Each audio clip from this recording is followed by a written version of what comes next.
Bonjour à tous et à toutes.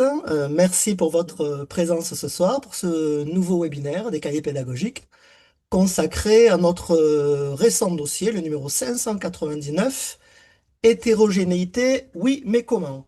Je m'appelle Ben Aïda, je suis professeur des écoles, formateur également. Je suis membre du comité de rédaction des cahiers pédagogiques. J'ai le plaisir d'animer cet échange avec Assa Gori.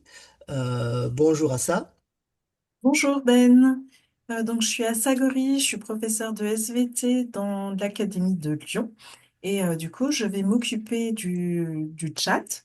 N'hésitez pas à poser questions, mettre des références en relation avec le webinaire d'aujourd'hui et ce sera relayé à la fois auprès des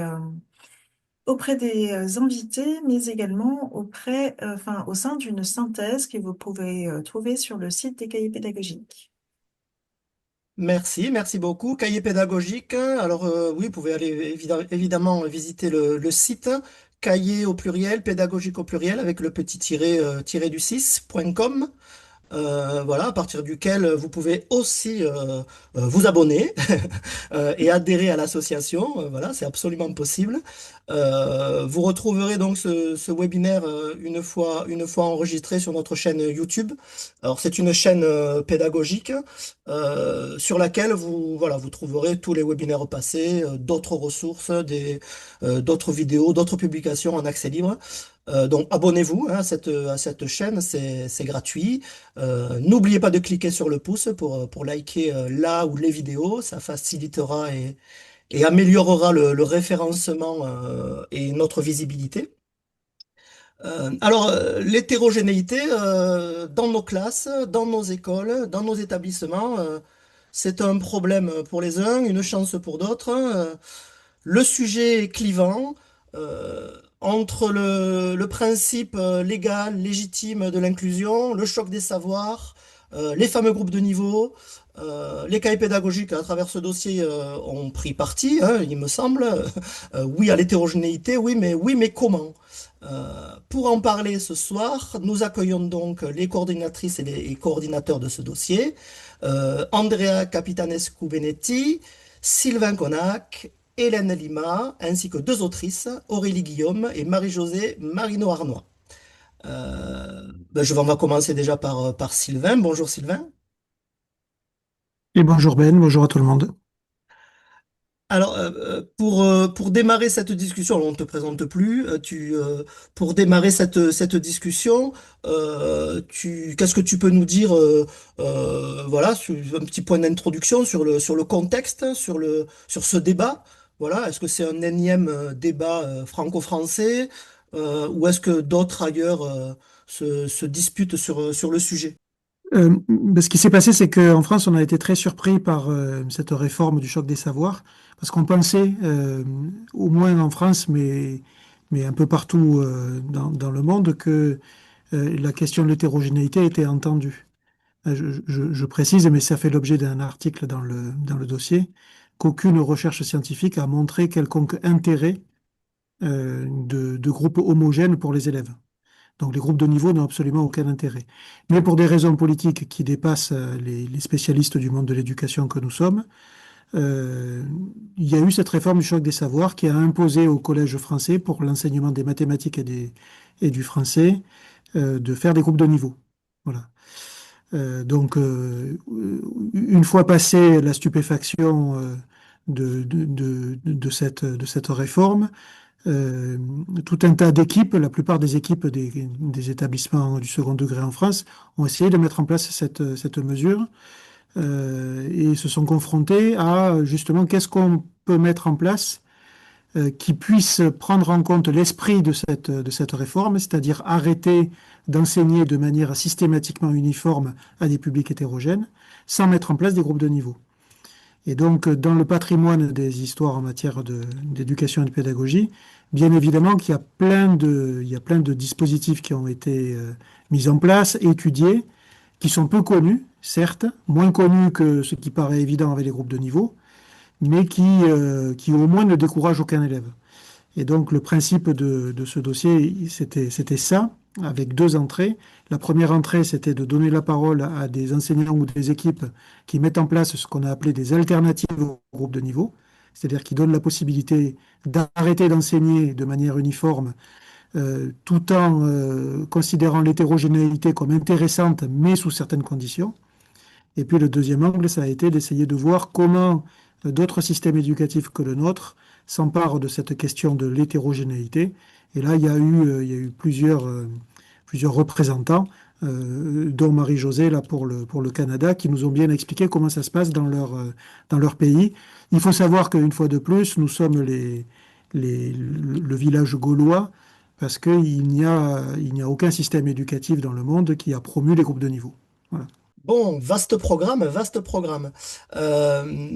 Andrea, du coup, ce dossier, très concrètement, quels axes vous avez pour l'organiser, hein, de façon générale?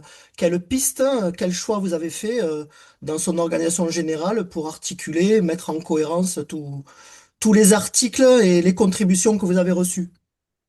Alors, je suis Andrea Caprelli, formatrice et chercheuse à l'Université de Genève dans l'équipe LIFE, laboratoire innovation, formation, éducation, et également membre du comité de rédaction des cahiers pédagogiques. Alors, ce cahier en particulier, l'hétérogénéité, en fait, c'est pas magique. Et nous avons essayé de regarder cette hétérogénéité avec plusieurs axes. On a interrogé entre la volonté politique voilà, de l'hétérogénéité, qui peut être une très belle idée, et en fait les pratiques, qu'elles soient d'établissement scolaire ou les pratiques individuelles des enseignants au sein de leur classe.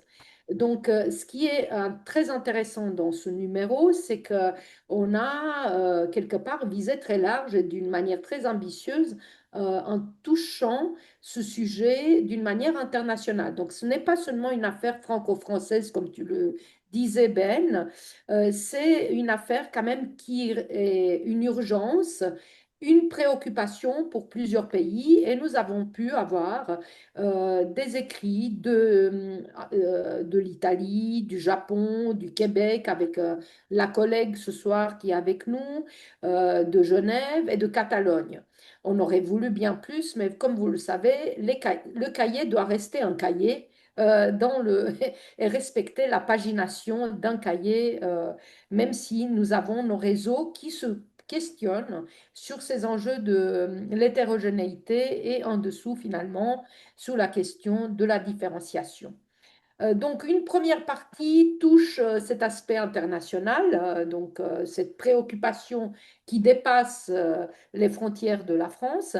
La deuxième partie du dossier, on rentre vraiment dans la salle de classe, dans les pratiques qui sont vraiment mises en récit par les professionnels. Donc, sur ces questions, donc, finalement, c'est pas magique de mettre les élèves ensemble pour que ça marche. Que fait-on en fait pour les suivre, étayer le travail, organiser le travail personnalisé des élèves et collectif, hein, c'est pas seulement un travail forcément sur mesure, à la mesure du client, hein, ou du public. Donc, qu'est-ce qu'on fait dans ces classes, de la classe mutuelle, du plan de travail, des classes multi-âges? Donc, il y a toutes sortes d'alternatives dont les professionnels témoignent au cœur de leur discipline qu'ils enseignent. Donc, ce n'est pas seulement un récit de dispositifs, mais ces dispositifs sont bien incarnés dans des disciplines scolaires. Une autre partie touche le niveau de l'établissement scolaire. Un enseignant, il ne peut pas tout faire tout seul, uniquement par sa propre volonté. Donc là, on touche les cultures d'établissement, de comment on prend en charge les élèves au niveau de l'établissement, les cultures de coopération et collaboration entre professionnels, et comment on s'organise à un niveau collectif pour prendre en charge l'hétérogénéité des élèves. Et bien sûr, on a Sylvain Connac nous a fait même un petit jeu. Quel est votre niveau? Donc, on vous invite vraiment à le faire, à jouer le jeu. Et bien évidemment, pour ça, il faut acheter la revue, hein. Donc, ça, c'était mon premier coup de pub. Et en dehors de la revue en papier, il y a bien évidemment le site et les articles qui sont postés en ligne sur le site internet des cahiers pédagogiques que nous vous invitons à lire et à relire. Bonjour, bonjour Hélène, participe donc à ce dossier au titre de troisième coordinatrice également. La question là que je voulais te poser, c'était par rapport au titre de ce dossier. Hétérogénéité, oui, mais comment? Alors le oui aussi, il a pourquoi pas à interroger et le comment surtout. Quelle partie, qu'est-ce qui vous a amené à ce titre-là? Puis coordonnatrice en Ulysse Collège sur Calais, dans les Hauts-de-France. Alors, ça a été pas très simple de trouver finalement ce titre final. Au départ, on est vraiment parti, comme l'a rappelé Sylvain, hein, dans le contexte. C'est vraiment la réforme du choc des savoirs qui nous a amené à faire ce dossier. Et on était parti quand même sur un titre qui s'appelait Quelles alternatives au groupe de niveau? Et puis très vite aussi, il est apparu quand même en discutant aussi, hein, en comité de rédaction, enfin avec voilà, les copains des cahiers, que on pouvait peut-être qui revenait au cœur des articles des problématiques nationales, internationales, cette question d'hétérogénéité et qui en fait ne va pas de soi. Hein. Comme le disait Andrea, il ne suffit pas de la décréter pour que ça fonctionne. Et donc, il nous a semblé que cette question problématique, oui, c'est un peu le consensus, on a tous envie de cette hétérogénéité, mais on ne sait pas forcément comment faire. Et sur le terrain, moi j'entends régulièrement des collègues pour qui à la fois c'est une richesse et en même temps, ça peut devenir aussi vraiment quelque chose, un frein. Et donc on a voulu le dossier, comme l'a rappelé Andrea, résolument constructif pour montrer en fait comment on peut gérer cette hétérogénéité, pardon. Et le titre nous a semblé finalement de poser une bonne problématique. Bon, merci, merci beaucoup. Nous accueillons ce soir, donc je vous disais, deux contributrices, deux autrices de ce numéro. La première dans l'ordre de mon écran, Marie-Josée. Bonjour. Oui, oui, bonjour pour moi, bonsoir pour vous. Marie-Josée Arnois, conseillère pédagogique pour l'enseignement du français langue maternelle. Donc, par mon accent, vous avez compris que j'étais du Québec. Donc, je suis vraiment honorée d'être avec vous pour venir discuter d'hétérogénéité parce que pour moi, ça fait partie vraiment de mes valeurs profondes de parler d'équité, de diversité, d'inclusion. Là, j'irais jusqu'à dire que c'est ma mission de vie. Donc, c'est vraiment important pour moi de donner la chance à tout le monde. Je me fais l'avocate des élèves en difficulté. Merci, merci beaucoup. Non, mais merci à toi pour ta présence, hein, parce que c'est voilà, nous, c'est le soir, toi, c'est déjà c'est encore la mi-journée. Présentement, évidemment, au Canada, Québec, on vous jalouse souvent euh, votre intérêt, l'intérêt que vous portez collectivement aux questions d'éducation et de pédagogie. Voilà, vous êtes souvent à la pointe et à l'avant-garde de ces sujets-là. Tu as écrit un article qui s'appelle tout simplement Au Québec. Voilà, là Oui. encore, tout un programme. Pourquoi et comment, alors, du coup, ta participation à ce dossier? Ben, c'est sûr que, comme je nommais, ça fait partie de mes valeurs. Donc, quand j'ai été interpellée par un ami commun, Monsieur Connac et moi, donc j'ai dit tout de suite oui parce que je voue ma carrière à ça. Donc, à former les enseignants, à vouloir accepter, tu sais, comment je dirais ça? Pas tant accepter que faut dépasser l'intégration, faut aller vers de l'inclusion. Donc, les élèves, ils ont leur place. Et je vous dirais, comme professionnel, ça me touche mais comme maman aussi. Donc, j'ai des enfants qui ont des difficultés scolaires aussi, donc ça vient me chercher, c'est sûr. Et bien, c'est sûr que nous, on est plus du côté américain, donc les modèles qu'on va utiliser, prennent leur source là, chez nos voisins du Sud. Mais je vous dis, on est prudent quand même. On n'accepte pas tout. Merci, merci beaucoup. Deuxième autrice que nous accueillons ce soir, Aurélie. Bonjour Aurélie. Bonjour Ben. Rebonjour. Oui, ben moi je suis donc Aurélie Guillaume, je suis professeure de français en collège. dans un collège de la périphérie nantaise, à Rezé plus exactement. Voilà, j'enseigne depuis quelques années. Merci. Eh ben, même question pour toi, du coup, hein. Pourquoi et comment ta participation ta participation à ce dossier? Tu as écrit un article. Madame, on a bien un plan de travail, hein? Est-ce que Oui, tu peux monsieur. dire en deux mots, qu'est-ce que c'est donc que ce plan de travail là qui est tant attendu par tes élèves? Qu'est-ce que c'est que ce plan de travail? Eh ben, en fait, c'est quelque chose de tout simple, vraiment pas compliqué du tout. C'est ce que je voulais montrer dans l'article. C'est que, il existe des dispositifs très simples pour faire de l'hétérogénéité de nos élèves une ressource à la fois pour chacun d'entre eux, chacune d'entre eux, et puis pour nous aussi. Voilà, donc un plan de travail, puisque je vous dis que c'est très simple, allons-y. En fait, c'est tout simplement une liste de tâches que l'élève va réaliser et va corriger de manière autonome. Et parmi ces tâches, il va y avoir un projet personnel qui va réaliser seul ou à plusieurs. Voilà. Une fois que ces tâches sont réalisées, ben, ma foi, comme j'explique dans l'article, il y a un petit test qui lui permet ou pas de passer au plan de travail suivant et on avance comme ça au fil de l'année. Donc on voit bien que c'est vraiment pas quelque chose de compliqué du tout. Et donc voilà, et effectivement, ce plan de travail, il fait partie des dispositifs qui répondent à la question de l'hétérogénéité. Il y en a d'autres, hein, bien sûr, mais pour quatre raisons, je dirais, il y en a certainement d'autres, mais on le voit bien ici, quand un élève utilise un plan de travail dans sa classe, eh bien, il va pouvoir avancer, enfin, chaque élève va avancer à un rythme différent de son voisin, un rythme adapté à ses capacités. L'autre grand avantage, c'est que grâce au plan de travail, eh bien, les élèves sont évalués quand ils sont prêts à être évalués et pas quand on a décidé que voilà, c'était la fin de la séquence et qu'il fallait qu'ils soient prêts parce qu'il fallait une note ou une évaluation pour clôturer la séquence. Et puis, un troisième avantage, ce serait qu'on voit qu'il y a une partie projet personnel. Donc, les élèves vont pouvoir choisir des projets qui en font sens pour eux. C'est eux qui les choisissent. Donc, on les prend en compte dans leur diversité, chacun.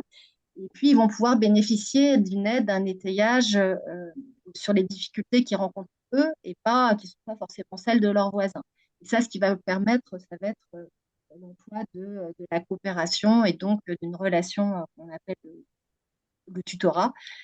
Euh, voilà.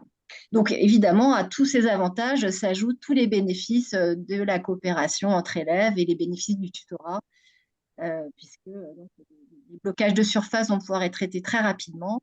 Et puis, les élèves tuteurs, eux, vont pouvoir renforcer les compétences qui sont les leurs. Voilà donc ce que j'essaie de montrer dans cet article. Et puis, on comprend pourquoi est-ce que c'est un dispositif que je trouve tellement simple et tellement riche comme alternative au groupe de niveau que ça aurait été dommage de de pas en parler, de ne pas en témoigner. Merci, merci beaucoup pour ce premier témoignage, cette première intervention. On peut continuer avec Andrea, par exemple. Toi aussi, tu as été coordinatrice de ce dossier, mais tu as également fourni une contribution, en plus de cette mission-là, un article dans le canton de Genève. On passe du Québec à Genève. Quelle problématique rencontres-tu, toi, rencontrez-vous, hein, collectivement sur ce sujet? Et comment est-il traité chez vous? Alors, Sur le plan ouais. scolaire, pédagogique, sociétal, politique, est-ce que vous rencontrez les mêmes soucis, les mêmes problématiques dont parlait Sylvain au tout début? Alors, c'est un enjeu, hein. L'hétérogénéité, c'est pas magique, c'est pas parce qu'on le déclare, c'est pas, ça se fait pas tout seul. Donc, dans la contribution de ce cahier, j'ai plutôt interrogé l'hétérogénéité qui a été euh, thématisé, énormément thématisé au niveau du cycle d'orientation. C'est l'école moyenne, c'est l'école des adolescents, c'est l'école à un moment donné où se passent en fait les orientations, les tris, la sélection hein, des jeunes adolescents vers les études ou vers des formations professionnelles, vers des métiers.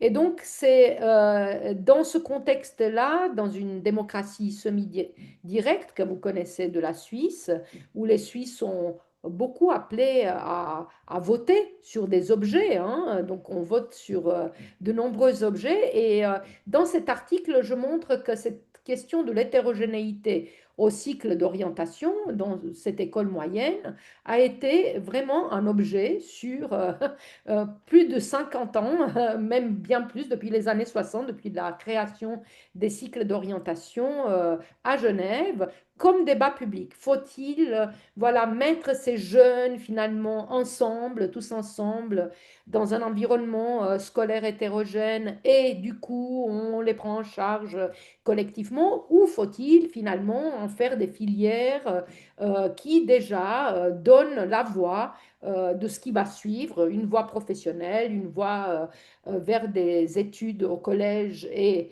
qui présage quelque part des études de haut niveau à l'université. Donc cet article montre bien que ça a été amplement débattu, hein. Les Genevois ont beaucoup, beaucoup voté sur ces questions. Donc les sociologues ont même compté le nombre de fois qu'on est revenu sur ce sujet.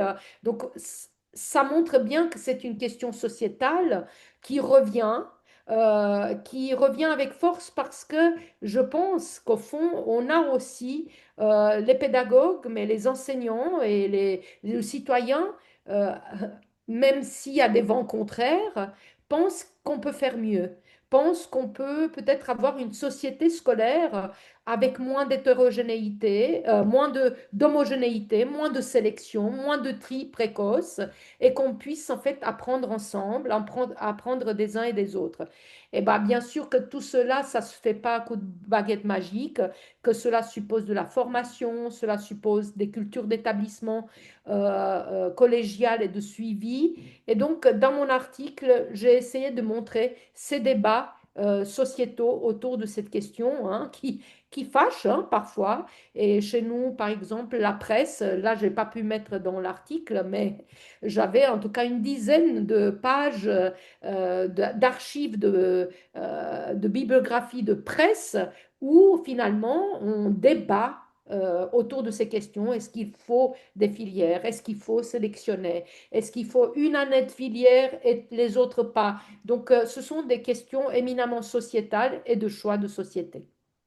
Bon, très bien, ben, ça va parce qu'on passe alors, on passe et on alterne entre le macro et le micro là avec Aurélie dans sa classe où on est voilà sur du pratico-pratique et puis du concret dans la classe et puis du macro où on essaye de lever un peu la tête et de voir comment ça se passe au niveau de toute une société, de tout un collectif, de toute une communauté, voire même un pays. Là, Euh, c'était juste au niveau de canton de Genève, hein, donc oui, voilà, c'est déjà pas mal. un bel exemple, en tout cas une belle expérience. Sylvain, tu as fourni toi également dans ce dossier plusieurs articles, voilà sur le sujet qui nous préoccupe ce soir. Je tiens à dire que j'ai eu un très bon score à ton test, sans me vanter, j'ai vraiment eu un bon score, Ouais, donc c'est je pas suis moi qui l'ai corrigé, hein. assez fier de moi. Mais il y avait l'autocorrection, donc ça va. Euh, voilà, alors, vive l'hétérogénéité, bon, d'accord. Et puis, est-ce que c'est tout? Est-ce que c'est suffisant? À quelles conditions ça marche? Et est-ce que ça profite vraiment à toutes et à tous? Oui, ça dépend des mises en œuvre concrètes. Euh, Par exemple, là, sur le site, là, il y a un article du dossier qui a été écrit par Guillaume Caron, qui termine une thèse de doctorat sur le tutorat entre élèves. Et il explique que la condition principale pour qu'un tutorat soit intéressant, c'est par exemple de le distinguer de ce qui est couramment utilisé dans les classes, c'est le monitorat. Alors, le monitorat, c'est une vieille pédagogie, mais qui consistait à demander aux élèves experts d'aller aider les élèves en difficulté. Et le monitorat, les travaux d'Alain Baudry, par exemple, ont bien expliqué que c'était contre-productif. Déjà parce que les élèves qui ont réussi les évaluations ne sont pas forcément d'accord d'aller aider les élèves plus fragiles. Mais surtout, le gros problème, c'est les élèves qui n'ont rien demandé, qui sont face à leur exercice. Lorsqu'ils reçoivent une aide qu'ils n'ont pas demandée, Ça s'apparente à une sorte de projecteur devant tous leurs copains et copines, comme quoi ils sont en difficulté. Et ça a des conséquences sur l'altération de ce que Albert Bandura appelle le sentiment d'efficacité personnelle. C'est-à-dire que c'est une mesure, même si on ne le veut pas, bien sûr, hein, mais qui a pour conséquence principale que des élèves perdent confiance en eux. Et donc, ils s'arrêtent de travailler. Voilà. Le tutorat, c'est pas du tout le monitorat, c'est-à-dire il n'y a pas besoin d'être expert pour être tuteur. Le tutorat, c'est un peu comme ce dont parlait Aurélie tout à l'heure avec le plan de travail. C'est pour des exercices d'entraînement et ça a fonction de déblocage sur de la micro-tâche, sur de la consigne la plupart du temps. Et donc, il suffit d'avoir été formé au geste pour demander de l'aide et essayer d'aider quelqu'un, et puis de vouloir, d'accepter, pour proposer son aide à un copain qui l'a demandé. Un tuteur ne s'incruste pas auprès d'un copain qui n'a rien demandé. Et après, il essaye de débloquer, il ou elle essaye de débloquer. Ça fonctionne comme ça. Et donc, ce principe, c'est le principe de réciprocité. C'est de donner la possibilité à tous les élèves dans une classe, quel que soit leur âge, d'être alternativement tuteur et tutoré. Et Guillaume explique très bien comment des élèves acceptent de ne pas avoir honte de demander de l'aide. Ben, c'est principalement parce qu'ils disposent dans leur expérience d'élèves de situations où c'est eux qui aident. Et donc, pour que le tutorat fonctionne, on a besoin qu'il y ait ce principe de réciprocité. Sinon, même à la limite, il vaut mieux l'arrêter. Il vaut mieux l'arrêter. Ben, j'aime bien du coup le titre d'un des articles, là. Laissons les élèves demander de l'aide. Effectivement, ça reprend bien ce que tu dis. Ça a l'air d'être un peu contre-intuitif, mais effectivement, voilà, ça doit être une démarche active de la part de celui qui veut être aidé. Alors, je veux bien que que tu gardes la parole pour qu'on puisse basculer sur une autre partie là, du webinaire où on s'appuie un petit peu sur les questions qui ont été posées en amont par les participants. On aurait peut-être besoin pour démarrer ce nouveau tour d'écran là, tour de table, de quelques petites définitions peut-être. On a bien senti un glissement sémantique entre groupe de niveau à groupe de besoin pour essayer un peu de calmer les collègues qui s'étaient un peu insurgés. Qu'est-ce que tu peux nous dire de façon très claire là-dessus? Ben, un groupe de niveau, voilà, on voit à peu près ce que c'est. On se trompe assez rarement sur ce que c'est qu'un groupe de niveau, hein. Ça dépend du degré de maîtrise des élèves. Et donc, on regroupe les élèves selon leur réussite aux évaluations. Et la plupart du temps, les groupes de niveau sont assez pérennes. C'est-à-dire, ça bouge assez peu. Un groupe de besoins en pédagogie, ça a été travaillé enfin, ça fait pas mal de temps, hein. Jean-Pierre Astolfi en parlait, Philippe Mérieux, Britt-Marie Barthes. Enfin voilà, il y a plein d'auteurs en sciences de l'éducation, mais pas seulement, hein, qui sont intéressés à cette notion de groupe de besoins. C'est pas du tout ce qu'on y fait dire dans la réforme du choc des savoirs. Un groupe de besoins, l'équipe là l'équipe du collège Vauban à Belfort, autour de l'article là écrit par Jean Bataille dans le dossier, il explique bien dans les organisations de classes mutuelles. C'est-à-dire que les élèves ont tous leur travail d'entraînement adapté à là où ils en sont, et ils ont ces exercices d'entraînement individuellement. Et ils peuvent décider de le faire tout seuls ou avec d'autres. Euh, donc dans une classe mutuelle, c'est une classe dont les murs sont recouverts de tableaux. Et donc ça fait plusieurs pôles où les élèves peuvent s'installer. Mais que fait l'enseignant quand les élèves sont au travail? Et donc c'est là où les groupes de besoins peuvent être intéressants, notamment par l'intermédiaire d'un dispositif un peu réémergent qui s'appelle la table d'appui. C'est l'endroit, une table la plupart du temps, où s'assoit l'enseignant. Et il a la possibilité d'observer les élèves au travail, il a la possibilité de corriger quasiment en direct un certain nombre de travaux d'élèves, mais il a aussi la possibilité d'indiquer aux élèves que, par exemple, pendant 10 minutes, il y a 4 places à la table d'appui pour travailler sur un objet d'apprentissage très précis. Par exemple, l'utilisation du compas ou la différence entre un rayon et un diamètre. Et donc, c'est les élèves qui s'inscrivent et qui bossent avec l'enseignant pendant ce court temps. Et ensuite, quand ils ont compris, ils retournent à leur place. Ça peut potentiellement même libérer des places pour d'autres élèves qui voulaient s'inscrire. Mais c'est ça un groupe de besoin. C'est-à-dire c'est à l'initiative des élèves, premier critère. C'est pas les profs qui choisissent, c'est les élèves. Et le deuxième critère, c'est que c'est jamais les mêmes compositions parce que c'est tellement précis comme habileté d'apprentissage à travailler que tous les élèves sont pas concernés. Et effectivement, les groupes de besoins, on voit bien que c'est beaucoup moins stigmatisant, dévalorisant qu'un groupe de niveau. C'est pour ça que le groupe de besoins est intéressant en pédagogie, alors que le groupe de niveau est particulièrement difficile et ségrégatif. Mais c'est pas une histoire de vocabulaire, hein, il suffit pas d'introduire des groupes de niveau et de pas les appeler groupes de niveau, de les appeler groupes de besoins pour que ce soit intéressant. C'est bien dans l'organisation et dans l'initiative prise par les élèves que ça peut devenir intéressant. Entendu, ouais, c'est beaucoup plus clair comme ça. Et c'est vrai que voilà, il y a eu, oui, c'est ce glissement là qu'il y a eu de vocabulaire d'utiliser l'un pour l'autre qui a pu aussi brouiller les pistes. Peut-être alors, Aurélie, si tu veux rebondir sur euh, comment continuer un peu sur ce que tu disais tout à l'heure, sur comment faciliter l'hétérogénéité dans la classe, quoi. Moi, je vois dans ma classe de CM1, CM2, j'ai un enfant qui va de grande section de maternelle à sixième en termes de niveau réel scolaire. Euh, donc, quelles alternatives je peux trouver au groupe de niveau tel que défini là par Sylvain à l'instant? Oui, alors bah, la réponse est multiple. Moi, j'en ai un petit aperçu. Attention, j'ai pas la prétention d'apporter une palette complète, exhaustive de ce qui pourrait exister. Euh, il me semble que la question que pose l'hétérogénéité, en fait, c'est celle de l'individualisation. C'est qu'on aurait l'impression que pour pouvoir faire apprendre de manière efficace, il faudrait répondre aux besoins de chacun individuellement. Or, l'enseignant n'a pas don d'ubiquité, il ne peut pas être derrière chacun ou derrière chaque niveau repéré ou chaque difficulté repérée. Donc, la voie, moi, que j'ai empruntée et que j'expérimente depuis plusieurs années maintenant, ça va être celle des pédagogies de la coopération et la personnalisation des apprentissages.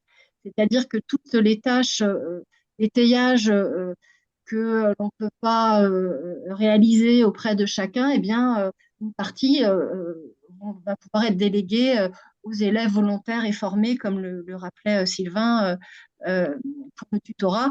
Ou bien, alors il y a d'autres dispositifs. Donc, bien sûr, je rappelle qu'il y a eu effectivement le tutorat et le plan de travail qui le permettent. Et puis, après, si on reprend la chronologie d'une séquence d'apprentissage, on peut penser à tout ce qui relève du travail en groupe.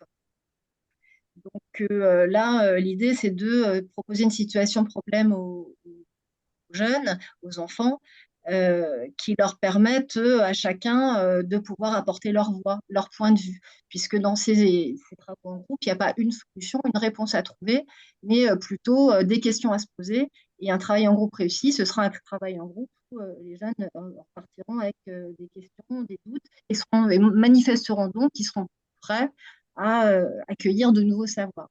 Voilà, donc ça, c'est une des modalités possibles. Quand on avance un peu dans la chronologie, il y a d'autres dispositifs coopératifs qui vont permettre de gérer l'hétérogénéité. Moi, je pense par exemple à tout ce qui relève des discussions, des débats, dès lors qu'ils sont organisés et menés de manière démocratique, parce qu'avec une répartition de la parole et une organisation de la pensée la plus démocratique possible. Voilà. Là-dessus, il y a plein d'articles sur le site des cahiers pédagogiques et dans la revue qui le décrivent très précisément et très concrètement. Je pense aussi à tout ce qui relève de la grande famille des réseaux d'échange réciproque des savoirs, avec quelque chose là qui s'est assez répandu ces dernières années sous l'appellation de marché des connaissances. Ça aussi, ce sont des dispositifs dont on va trouver les présentations dans les ressources des cahiers pédagogiques.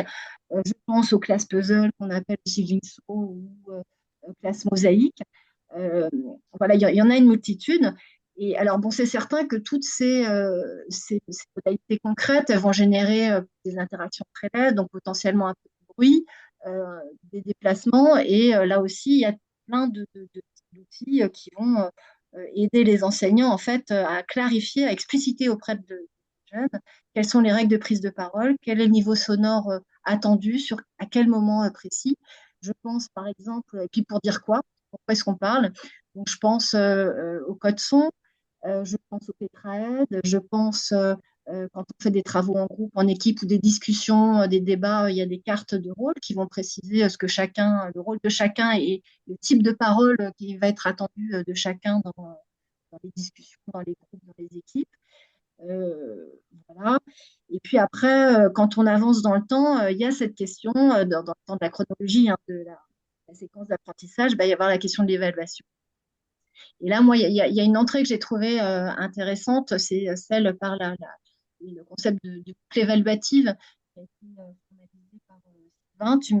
Je parle sur ton compte de Sylvain, surtout, il faudra me corriger si je fais des erreurs. Mais donc, je trouvais ça un axe intéressant, cette histoire de boucle évaluative, parce qu'en fait, c'est l'idée que on va donner l'opportunité aux jeunes, aux enfants, de pouvoir être évalués quand ils sont prêts et de pouvoir être réévalués, de repasser une évaluation si on fait des difficultés et si on estime qu'ils ne peuvent pas passer à autre chose. Donc voilà. Et là, dans l'article, dans le dossier des cahiers sur l'hétérogénéité, il me semble que il y a l'article de Julie Lefort qui est assez bien en lumière, hein, ce système d'évaluation en boucle. Voilà. Donc c'est un aperçu, mais bon, difficile d'être complet, exhaustif sur une question si vaste. Ah ben c'est déjà, franchement, c'est déjà un joli aperçu, un joli catalogue de possibilités et de pistes qui peuvent être mises en œuvre de façon concrète. Est-ce que, du coup, alors je vais m'orienter vers Marie-Josée parce que tout ce dont nous parle Aurélie, finalement, ça demande, parce elle a dû se former, s'auto-former, sans doute se co-former. Qu'est-ce que toi, voilà, je crois bien savoir que c'est ta partie. Oui, Quid donc de la formation? oui, en fait, il y a beaucoup de choses, Aurélie, que tu as dit que j'apprécie beaucoup, entre autres, dans les dispositifs, là, peut-être que je vais essayer de mentionner mon temps, Ben, pour que tout le monde puisse parler. En fait, un dispositif qu'on utilise du côté du Canada, du Québec particulièrement, ça vient des États-Unis, c'est le modèle d'intervention de réponse à l'intervention. Donc, il y a un dépistage qui est fait auprès des élèves et c'est sûr qu'on a une hétérogénéité dans notre classe. Donc, l'hétérogénéité, c'est qu'est-ce qui compose ma classe, mais la différenciation sera le moyen que je vais prendre pour répondre à cette diversité-là. Donc, en faisant la réponse à l'intervention, on est capable de voir quels élèves, après un enseignement universel, on aura environ 80% de nos élèves qui vont bien répondre à ça. Donc, une fois que ça aurait bien... Il en reste quand même 20%. Donc, qu'est-ce qu'on fait avec le 20% des élèves qui n'ont pas appris? À ce moment-là, ben, on peut faire des interventions plus ciblées, plus soutenues pour ces élèves-là. Il y a une façon d'organiser la classe à travers de ça. Je mettrai le lien tout à l'heure dans le clavardage. C'est ce que nous, on appelle le 5 au quotidien ou le 3 au quotidien. Donc, on organise notre classe en ateliers rotatifs. Je vais dire 3 au quotidien. Je connais pas grand monde qui a fait 5 ateliers. Donc, ce sont des ateliers de 15 minutes qui durent donc fois 5. Donc, de faire tourner ça, mais ça demande vraiment beaucoup de travail pour que chaque élève soit en posture pour pouvoir faire les ateliers. Et pendant que les élèves sont en atelier, l'enseignant, là, je reprends la table de M. Connac de tout à l'heure, de Sylvain. Là, à ce moment-là, l'enseignant va prendre les élèves qu'il a dépistés et qu'il a trouvés dont les élèves ont des difficultés particulières. Il va faire une intervention ciblée, soutenue auprès de ces élèves-là pendant le 15 minutes. Et là, ben, Aurélie, tu as compris, hein, qu'il y aura tout un enseignement du comportement autour, comment on se conduit, est-ce qu'on a le droit de parler, donc il faut travailler sur la résistance au travail des enfants. Donc, ça, c'est un dispositif qu'on va utiliser, entre autres. Je mettrai le lien tout à l'heure. Ben oui, ça prend de la formation. Premièrement, je pense que faut connaître les différentes difficultés des élèves. Est-ce que ça, quelles sont les difficultés en lecture? Sur quoi quelles sont les interventions pour les difficultés aussi? Donc, en ciblant bien la difficulté, le but, c'est de ne pas mettre une étiquette sur l'élève, mais bien de nommer le besoin sur lequel il faut intervenir. Et au Canada, à Québec, nous, on est sorti du catégoriel, c'est-à-dire qu'on essaie le plus possible de ne pas parler de dyslexie ou de dyspraxie ou de TDAH ou toutes les 10, on essaie de ne pas les nommer, ben, quoi que c'est réel. Sauf qu'au lieu de nommer le diagnostic, on va plutôt nommer le besoin qui se cache derrière. Donc, est-ce que c'est une difficulté d'organisation? Est-ce que c'est une difficulté? Donc, on sort complètement de l'étiquette. Et l'intervention va aller dans ce sens-là. Donc, il faut bien connaître quand on parle d'un problème d'organisation, ça se manifeste comment, puis quelle intervention je dois faire pour euh, nos petits cocos ou nos grands cocos du secondaire pour être capable de répondre, parce que tout le monde a le droit de réussir, puis pas parce qu'on a une difficulté que ça ne veut pas dire qu'on n'est pas intelligent. Donc, on est capable de réussir malgré cette difficulté-là. On va parler de stratégie compensatoire à ce moment-là. Donc, qu'est-ce que je peux mettre en place pour contourner la difficulté qui est devant moi? C'est sûr que la formation accompagnement, pour moi, comme conseillère pédagogique, je trouve que c'est la meilleure formule. Donc, formation, je donne de l'information, mais je vais t'accompagner aussi dans ta classe pour essayer de voir comment on met ça en place. Donc, je vais reprendre les principes de l'enseignement explicite. On est en modelage pratique guidée avec les enseignants. Donc, on y va avec eux, puis après ça, on les regarde faire, puis on fait une rétroaction. Donc, c'est quelque chose qui peut s'étirer dans le temps. Donc, ça se fait pas, c'est pas, j'appelle ça une formation hélicoptère. On n'est pas un hélicoptère qu'on vient descendre l'information. Oui, on va la descendre, mais il faut l'actualiser dans notre classe, comment on la met, on la rend vivante, cette information-là. Je regarde mes notes pour être sûre de rien oublier dans ce que j'ai préparé. Et je dirais une autre chose sur laquelle il faut travailler fort, puis on travaille encore beaucoup, beaucoup là-dessus au Québec, là, je peux vous dire, c'est pas clair encore pour tout le monde, la différence entre équité, égalité et justice. Donc, quand on vient pour travailler, entre autres, en évaluation, savoir, on est dans une triangulation des traces, donc pas seulement des productions papier-crayon, donc on peut peut-être avoir des entrevues avec les élèves, peut-être qu'on peut les observer au travail, donc toutes ces traces-là sont valides et parce que c'est pas tout le monde pareil, on a l'impression de ne pas être équitable, de ne pas être juste, de ne pas être égal, alors que ce n'est pas ça. Donc, faut vraiment que notre intention pédagogique soit claire dès le départ. Qu'est-ce que je veux observer chez mes élèves? Quel est le résultat attendu après ma séquence d'enseignement? Est-ce que je peux encore parler comme ça pendant des minutes et des minutes, mais est-ce que j'ai fait le tour? Est-ce que ça répond un peu à ce que tu t'attendais, Ben? Oui, non, c'est très bien. On pourrait t'écouter encore longtemps, il n'y a pas de souci. Euh, Juste peut-être alors, après vous pouvez rebondir, il n'y a aucun souci, hein, les uns avec les autres, hein, si vous avez des choses à dire, n'hésitez pas à couper, à prendre la parole. Peut-être alors, Andrea, une question qui a été posée là, en amont et qui est à raison récurrente, hein, autour de la fatigue des enseignants. C'est vrai que voilà, les temps sont durs, le contexte social, international, etc. rajoute aussi, il me semble, à la fatigue psychique et physique des enseignants. Comment en plus prendre en compte cette hétérogénéité sans s'épuiser? Alors, je pense qu'il faut prendre au sérieux cette question de la fatigue des enseignants. Elle est réelle et les travaux de recherche montrent la souffrance au travail, la souffrance face à la pénibilité, la question aussi de turnover des équipes ou des gens carrément qui quittent le métier. Et on a un souci, mais vraiment réel, de trouver hein, des jeunes qui veulent entrer dans ce métier, qui veulent en fait s'engager dans ce métier d'enseignant, tellement en fait cette fatigue est là, elle est là même, elle fait peur en amont de mettre les pieds dans le métier. Et donc c'est vrai que les travaux de recherche en éducation, on pourrait dire il y a les travaux sur la différenciation, il y a les travaux sur l'inclusion, il y a les travaux sur la fatigue des enseignants, la souffrance au travail, etc. Donc, ce qui est un enjeu, à mon avis, très intéressant et important, c'est l'enjeu de la formation des enseignants, dans lesquels on peut croiser ces regards et regarder le travail tel qu'il est, multidimensionnel, avec toutes ces dimensions, même de fatigue, hein, parce que quand on a des turnovers dans les équipes et de l'abandon en fait du métier ou des phénomènes de burn-out, l'équipe s'en trouve du coup appauvrie, se trouve en difficulté à suivre collectivement les enfants, à pouvoir donner en fait tout ce qu'il faut pour que les enfants se développent dans les établissements scolaires.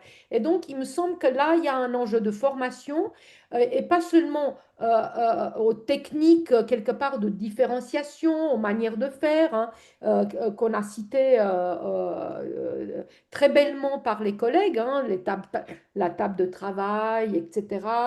Tous ces dispositifs que nous, finalement, nous présentons en formation, dont les étudiants peuvent voir s'exercer hein, avec ces outils de travail, mais aussi la composante plus institutionnelle et les cultures d'établissement. Comment en fait on peut tenir ensemble, faire œuvre en fait, action collective ensemble, parce que personne en fait n'est un Superman ou une Superwoman à soi tout seul. Donc il me semble qu'il y a des leviers au niveau collectif dans les établissements scolaires et ça c'est un enjeu du métier parce qu'on sait très bien que c'est compliqué que les établissements, il y a beaucoup de va-et-vient, il y a beaucoup de turnover, etc. Et comment développer en fait des cultures d'établissement qui nous permettent à tenir ensemble et à faire ensemble pour le bien-être des élèves et pour le suivi des élèves. Donc, moi, je dirais qu'il ne faut pas mettre dos à dos la question de la fatigue du travail avec la prise en compte de l'hétérogénéité, mais il faut en fait les prendre ensemble d'une manière systémique et de trouver des modalités de travail collectif pour avancer ensemble au bénéfice des élèves. On leur doit ça. On nous doit ça. Très beau plaidoyer. Moi, Oui, je vote pour. oui, Euh, mais j'ai pas dit que c'était facile. Ben c'est ça, c'est ça, c'est ça. Comment, voilà, comment après concrètement sur le terrain pouvoir mettre en place, voilà, tous ces défis, hein, ces enjeux. Je vois là dans les questions qui ont été données en amont, comment permettre à chaque élève de donner le meilleur de lui-même. Les groupes hétérogènes, a priori, voilà, les collègues beaucoup sont d'accord. Euh, cette hétérogénéité, vers quoi? Alors, ça renvoie aussi à la question de l'inclusion, évidemment, parce que qui dit hétérogénéité dit avoir dans sa classe des profils, des parcours, des histoires d'élèves et d'enfants vraiment différentes. Euh, on va vers ce qui est appelé, et il en est question là dans les questions, vers la conception universelle des apprentissages.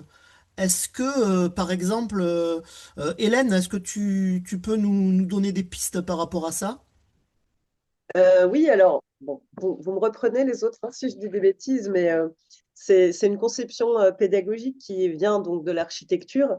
Et l'idée, en fait, c'est de planifier son cours en anticipant la diversité des élèves plutôt que d'ajuster au fur et à mesure des besoins. Donc, l'idée, c'est de poser le cadre pour faciliter une mise en œuvre de pédagogies qui sont beaucoup plus inclusives, justement. Hein. Là, on voit bien en fait qu'il y a trois grands principes. Hein. L'idée, c'est de prendre en charge la diversité des représentations, la diversité d'expression et la diversité de participation au sein de la classe. Et là, je rejoins aussi Marie-Josée, c'est-à-dire que aussi en France, hein, je te rassure, pour travailler dans le spécialisé, c'est fini de rentrer par le handicap et l'étiquette. Hein, avant, on bossait par réseau. Maintenant, on va rentrer par le besoin. Et quelque part, la CUA, la Conception universelle des apprentissages, elle cherche aussi plutôt à prendre en compte et à anticiper le besoin que de faire un cours lambda et de se dire après, ah mince, comment je. Puis j'ai un dyslexique, alors je vais adapter pour mon dyslexique. Enfin, c'est une conception complètement différente et qui est intéressante pour prendre en compte l'hétérogénéité. Ça oblige à changer un petit peu de posture. Mais pour ça, je vous renvoie, on a dans la troisième partie du numéro 592 de Peut-on inclure sans exclure, qui est vraiment un dossier très chouette qui pose vraiment ces questions-là. Toute la troisième partie, en fait, elle renvoie à ça, hein. Ça s'appelle Des méthodes vers la conception universelle des apprentissages. Et puis, il y a eu un webinaire, je ne dis pas de bêtises, Ben, il me semble, qui aborde ces questions. Et je pense que voilà, je vous y renvoie parce que ça peut vraiment vous permettre d'approfondir s'il y a des questionnements là-dessus. Alors pareil, c'est pas des baguettes magiques, ça nécessite de la formation, mais je pense que c'est voilà, une approche et une perspective hyper intéressante et qui permet quand même, voilà, qui est une des clés aussi de gestion de cette hétérogénéité dans la classe. Donc, parfait, très bien. Oui, c'est intéressant. Oui, effectivement, on a plusieurs dossiers. Il faut aller fouiller sur le site, c'est des dossiers relativement récents et puis des webinaires aussi. On a pas mal parlé, tous les webinaires qui ont parlé d'inclusion, qui ont parlé d'inclusion récemment. On a abordé ces sujets-là. Je vous invite à aller les consulter. C'est en accès libre.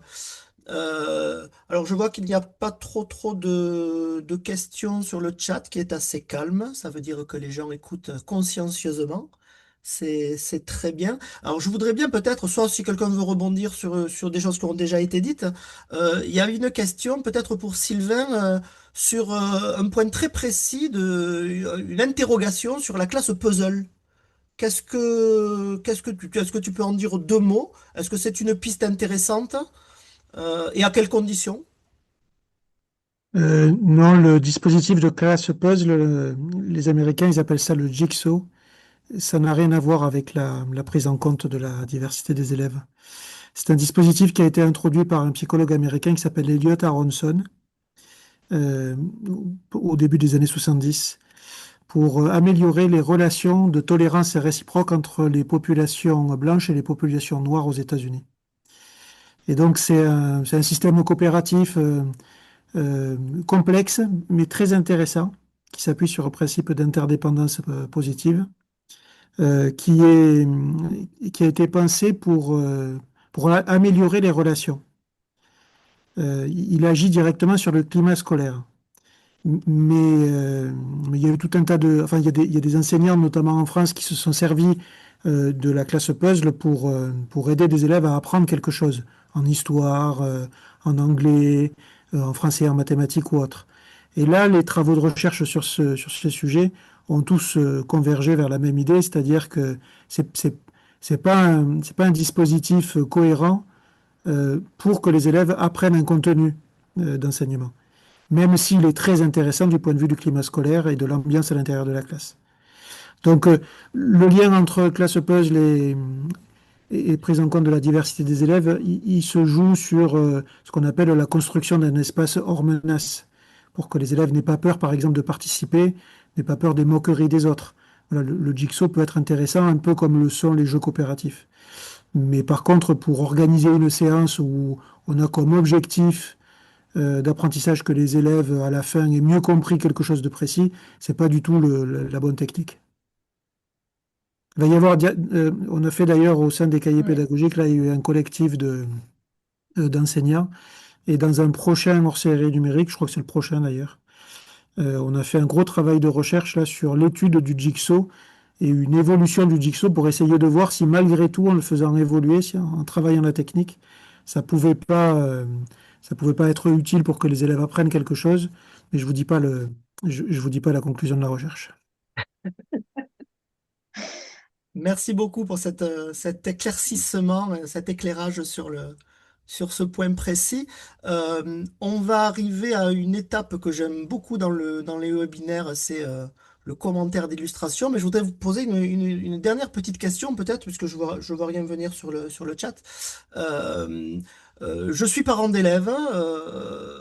Mes élèves sont relativement performants. Des enfants d'enseignants, voilà, c'est normal. Comment vous pouvez me convaincre que les groupes de niveau, quand même, que s'il n'y a pas de groupe de niveau, le groupe hétérogène risque de retarder mes élèves, quoi, de leur faire perdre leur temps, quoi, mes enfants, pardon. J'ai le goût Est-ce de que quelqu'un réagir, veut Ben. essayer Ah, j'ai le goût de de me réagir. convaincre? Je réagis. Alors, ben effectivement, on veut le meilleur pour nos enfants. On ne peut pas aller contre ça, là. Tu sais, on les aime tellement, on veut le meilleur pour eux. Mais il faut se repositionner. Quelle est la mission de l'école? OK? Donc, il faut revenir là-dessus. La mission de l'école, c'est oui, apprendre des choses, mais c'est aussi de préparer l'individu à vivre en société. Donc, une mission éducative. Il y a une mission académique, c'est vrai, mais il y a une mission éducative aussi. Donc, le fait d'apprendre à travailler, à être en contact avec des élèves qui ont Tout le monde a des difficultés. On est doit, on a tu sais, on a tout quelque chose là qu'on est moins bon. Donc, il faut apprendre à vivre avec ça. Puis, c'est ça la société, c'est de vivre avec des gens qui sont différents de nous. Donc, oui, c'est vrai, peut-être qu'on a l'impression que sur le plan académique, ça nous retarde, je vais le mettre comme ça en guillemets, mais sur le plan humain, ça nous développe vraiment beaucoup. Donc, voilà ma réaction. Merci. Quelqu'un d'autre voudrait rebondir ou vous êtes aussi convaincu? Non, moi je suis pas convaincu. Euh, Par exemple, Marcel Crae, là, de l'Université de Genève, il avait fait une étude dans les années 90 pour essayer de comparer l'efficacité de groupements homogènes ou de groupements hétérogènes. Les groupements homogènes, c'est les groupes de niveau, hein. Et à la fin de son étude, il disait que ni l'une ni l'autre n'était intéressante. Les groupes homogènes, parce que ça dévalorise beaucoup les élèves qui sont dans les groupes faibles, et les groupes hétérogènes, parce que beaucoup d'élèves disent s'ennuyer et ne pas se retrouver dans le rythme moyen qui est proposé. Et donc, on est forcément dans des alternatives à ces deux extrêmes-là. Et c'est un peu ce que les collègues dans les articles du cahier ont essayé de montrer. Il ne s'agit pas de décréter l'hétérogénéité pour que ce soit intéressant pour les élèves et pour les enseignants. Tout dépend de la façon dont le travail est organisé. Du coup, je vais vous partager. Merci Sylvain pour cette précision. Je, je partage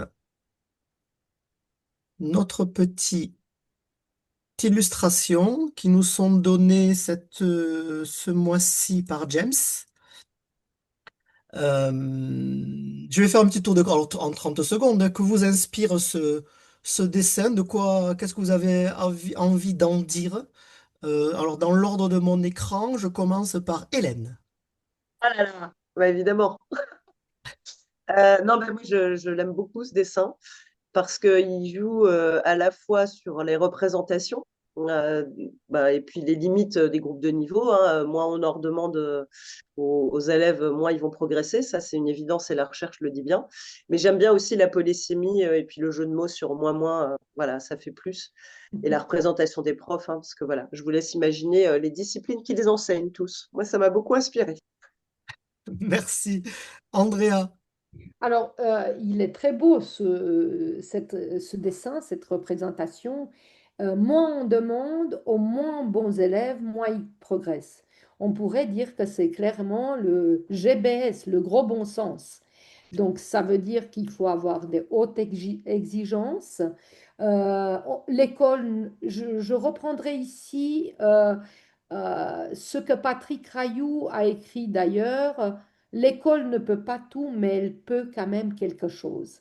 Et donc la manière, on a plusieurs fois durant cette soirée mis l'accent sur la manière de s'organiser, hein, pour avoir des hautes exigences avec ses élèves et la manière aussi de d'étayer le travail, de les accompagner, le travail à table ou la table du travail, le plan de travail dans lequel on peut négocier avec les élèves le travail qu'ils peuvent faire et aller de l'avant, hein, ne pas toujours faire du même, mais être une force de proposition auprès des élèves, une force d'étayage.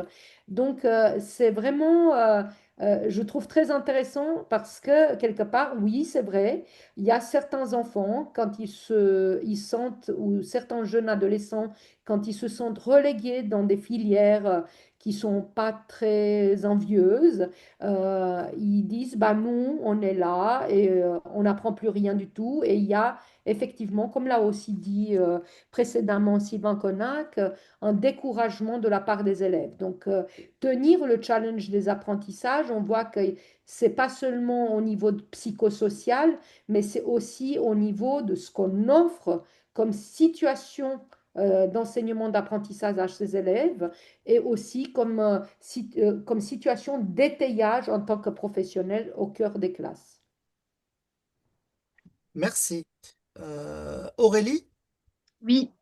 Moi, je rebondis un petit peu sur ce que disait Hélène. C'est-à-dire que, alors je me remets sur l'image, c'est-à-dire que là, on voit assez bien quel enseignant enseigne quelle discipline. Et en fait, ça m'a fait penser que effectivement, la discipline va biaiser souvent, enfin là, elle biaise la réflexion de chacun des personnages. Et en fait, je me suis dit que ça me rappelait des discussions dans ma salle des professeurs, puisque je suis enseignante en collège. Et le fait que quand on aborde des questions pédagogiques, comme celle de l'hétérogénéité, par exemple, eh bien, on a tendance très naturellement, et je suis la première à le faire, à comment dire, se réfugier dans, comment dire, dans la didactique de cette discipline. Et, euh, et je pense que c'est assez naturel, en fait, dans notre formation initiale, il y a quand même un surinvestissement de la didactique, en tout cas moi, tel que je l'ai connu, alors ça date un petit peu quand même, hein, mais il y avait quand même un surinvestissement de la didactique au détriment de la pédagogie. Euh, c'est peut-être ce qui explique aussi, entre autres choses, bien évidemment, ce qui explique aussi pourquoi on a autant de mal à collectivement trouver des réponses à cette question de l'hétérogénéité, à ces difficultés que va pouvoir poser l'hétérogénéité. Je parle du secondaire, mais même dans l'enseignement primaire, l'approche par la didactique de chacune des disciplines est également assez, en tout cas, était assez dominante. Alors, c'est en train d'évoluer, en tout cas, depuis de ce que je peux connaître de la littérature professionnelle et puis de la formation initiale et continue aujourd'hui. Maintenant, on articule davantage la didactique et la pédagogie. Mais voilà, ce dessin m'a fait penser à ça, au conflit didactique-pédagogie qui entrave un peu la recherche de solutions sur des questions comme celle de l'hétérogénéité. Voilà. Merci. Marie-Josée? Ah oui, ben en fait, la première réaction que j'ai eue, j'ai fait, voilà une illustration de l'effet Mathieu. Donc l'effet Mathieu, c'est moins on met en contact les élèves, par exemple, avec le vocabulaire dès leur jeune âge, moins ils en développeront, moins ils auront le goût de lire. Donc moins ils vont lire, moins ils vont développer de vocabulaire. Donc c'est comme un cercle vicieux à quelque part. Donc, c'est la première réaction que j'ai eue. Donc, si on a des élèves en difficulté, puis on continue à pas les tirer par en haut, OK? Donc, ce que ça va faire, c'est qu'ils iront pas en haut. Donc, faut vraiment leur donner les opportunités pour qu'ils se développent le plus possible. Mais cette image-là m'a amené aussi à une autre réflexion, c'est de me poser la question, mais à qui on enseigne? Quelle est ma représentation de mon élève dans ma classe? Est-ce que mon élève il est moyen, il est fort? Donc, quel est l'élève type à qui j'enseigne? Et cet élève type-là, imaginez-vous donc, il n'existe pas. Donc, il n'existe pas. On a des élèves qui sont très en difficulté, des élèves qui sont très performants. Donc, il faut élargir le portrait de l'élève euh, modèle, type, qu'on a dans notre tête. Donc, cette image-là m'a fait amener à cette réflexion-là. Merci. Et pour finir, Sylvain? Oui, ben, j'ai pas bien mieux que tout ce qui a déjà été dit. Ça me fait penser que à l'école, ça devrait pas être ni l'école ni les adultes qui disent aux enfants, aux adolescents qu'ils sont en difficulté. Ça devrait être les élèves qui déterminent quelles sont leurs difficultés. Et pour apprendre, on est obligé de rencontrer des difficultés. Si on n'en rencontre pas, c'est qu'on le sait déjà. Mais dès lors que l'école s'autorise à porter cette forme de jugement sur des élèves, il y a un risque qui est énorme, c'est l'étiquetage stigmatisant et la dévalorisation. Et donc, ce qu'on voit là dans les pratiques qui ont été mises en exergue dans ce dossier, ce sont des dispositifs où ce sont les élèves à chaque fois qui sont aux manettes de conduire ce qu'ils font dans la classe et dans les cours. Et c'est ça qui devrait un peu être le guide de l'organisation du travail des élèves. Est-ce que, alors il nous reste, on arrive au terme au terme de cette discussion. On a toujours une petite question subsidiaire, si ça vous va. Pareil, en quelques secondes, est-ce qu'il y aurait une dernière chose, toujours la dernière question, la question poignée de porte.